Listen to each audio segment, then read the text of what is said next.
This is On the Left Side, the alternative football show. This is a guy that's in touch with his feelings when he doesn't get to take a penalty. This is a guy in touch with his feelings when he doesn't get to take a free kick. This guy's got feelings. Feelings about himself. Welcome to the world of football funny. I'm Jim, and I'm about to take you through the last few days of the beautiful game. International styley. I do wonder sometimes which bright spark at the FA thought that friendly matches against two of the world's foremost footballing nations would be great preparation for the 2018 World Cup finals. Hang on, I've got a great idea. What we really need to bring this team together as a unit is massive, crushing, demoralising defeats. It is fair to say, however, that despite expectations, the game last week against Germany went better than any of us could have imagined, and this week's match against Brazil was pretty much the same. It was another opportunity for the country to get excited about a reasonably stellar group of youth team talent, none of which will probably ever play for England again. There were two games, there was 180 minutes of football, there were 0 goals, and there were 0 fucks given by anybody watching. It did feel slightly strange that two friendlies, both ending 0-0, were seen as decent results, and that a couple of flashes of half-reasonable football from a few players here and there was considered a step forward for an England team that, in truth, put on two pretty boring displays. Still, they do say that a football team is a true reflection of his manager, and Gareth Southgate has been in the job a year. During the week I just drink mostly water and stuff like that. But for one player on the pitch, the pressure was incredibly high, and it wasn't any of the England debutants. Since his record-breaking move to Paris, it's not all been rainbows and butterflies for Brazilian superstar Neymar. It seems Nene isn't settling into life in Paris the way you would imagine a hugely rich and successful young man might in one of the most interesting, beautiful and culturally significant cities in the world.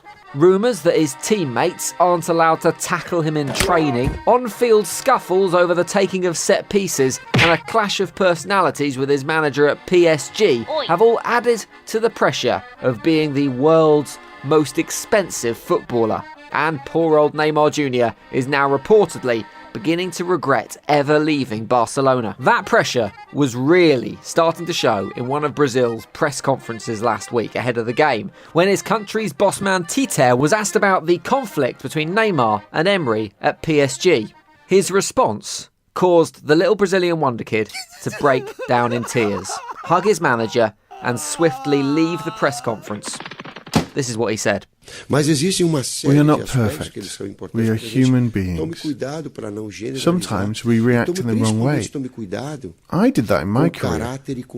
But we have to be careful when we talk about people's character and nature. I can talk about Neymar's character, nature, and big heart.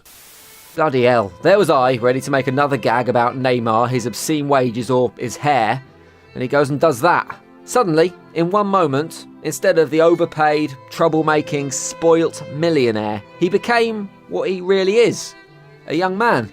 A young man carrying a huge amount on his shoulders that has maybe, yes, made some poor choices, as all young men do, and is now just struggling a bit, off the field, if not on it. I didn't think I could feel sorry for a man who earns more taking a shit than I do in an entire year, but I think I do. Kind of. But it's not just Neymar that has been crying this week, and it's not just Neymar that I felt sorry for either, because Gianluigi Buffon has been at it too. Non per me dispiace perché per il movimento, dispiace perché coincisa con una non qualificazione mondiale. The legendary man mountain of an Italian keeper has stepped down from international football after his Italy side failed to beat Sweden in their World Cup playoff game, and thus have failed to qualify for the World Cup finals for the first time in 60 years. As far as the Italian press was concerned, it wasn't good news, unsurprisingly, with La Gazzetta dello Sport printing this headline. This is the apocalypse. We're out of the world. It's not like the Italians to get all excited and over-emotional about something, is it? I'm sure it's not really the end of the world. My understanding is that it's the 4 horsemen of the apocalypse and not the 4 horsemen of the Azzurri. But now isn't the time for terrible puns, right? Now is the time for deep sporting analysis. This is a disaster for Italian football, and questions will have to be asked from top to bottom. Plus, a World Cup without Italy? It just won't be the same. It's at times like this that you need serious debate, and for serious debate, you turn to BBC 5 Live for their reaction. Italy are out of the World Cup. Some classic stuff coming in. Al dente to Italy's dreams, says Craig in Plymouth. The Vati can't. That's from Peter in Ipswich. Yeah, Italy, Rome alone. So just terrible puns there as well. Okay. They'll have to watch the World Cup on the Tagliatelle. The good, the bad and the Italy. That's terrible. It's the end of the world as we perlo it. Perlo. He wasn't playing. Okay. I think we might be done with that game, yeah? Good.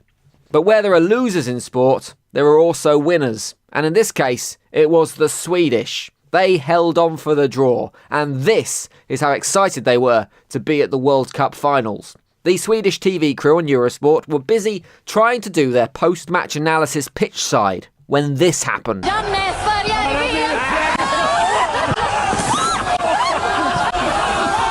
That is the sound of 22 professional footballers bundling on top of the Swedish equivalent of Gary Lineker. The crack you hear is the desk in front of them smashing into pieces as 22 professional footballers jump on top of it. Kind of predictably. You can never trust Swedish furniture, can you? But it's not just Italy and that desk who lie in ruins come the end of the playoff rounds. From the home nations, only England have made it to Russia next summer, leaving Wales, Northern Ireland, the Republic and Scotland all wondering what went wrong. Is it the players? Is it the FA? Is it the fans? Is it the manager? Maybe all of them just need a change in the dugout. Someone who can really get their players going. And maybe they need to look no further than a certain Scotsman who is currently settling into life in the East End. David Moyes may have only just taken up his job digging West Ham out of the giant hole in which they found themselves in, but a man with his inspirational ability is always going to be in demand. You might remember when Moyes took over the job at Sunderland. Then he chose his words wisely to prepare his troops for battle and provide his team with hope. People will be flat because they're hoping that something's going to dramatically change. It can't dramatically change. And he's been at it again, this time with West Ham. Here he is with a point to prove, with a job to do, and he wanted everyone to know that he was not taking his appointment lightly when he pulled fans and players together with an almighty battle cry of... If it works, great. If it doesn't, then I'll go elsewhere. Wow! I mean, talk about inspirational. Forget bloody Mel Gibson. If they ever want to remake Braveheart, David Moyes is the man for the lead role. Now, what a film that would have been. Aye, fight. And you may die. Run. And you'll live. At least a while. And dying in your beds many years from now. Would you be willing to trade all the days from this day to that for one chance, just one chance, to come back here and tell our enemies that they may take our lives?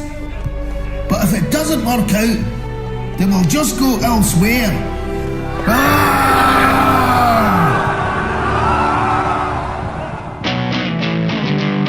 Cool, nice, done. Thank you for listening. The next show will be out on Monday morning.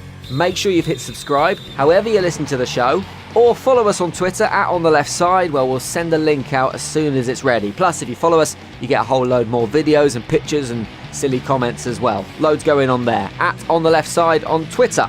That's also the place to go if you want to get in touch with the show, if you want to write for us, or if you spot a great story. I will see you in the Twitter sphere. But for now, goodbye. On the Left Side is written and produced by Ant McGinley and Jim Salveson for Abrupt Audio.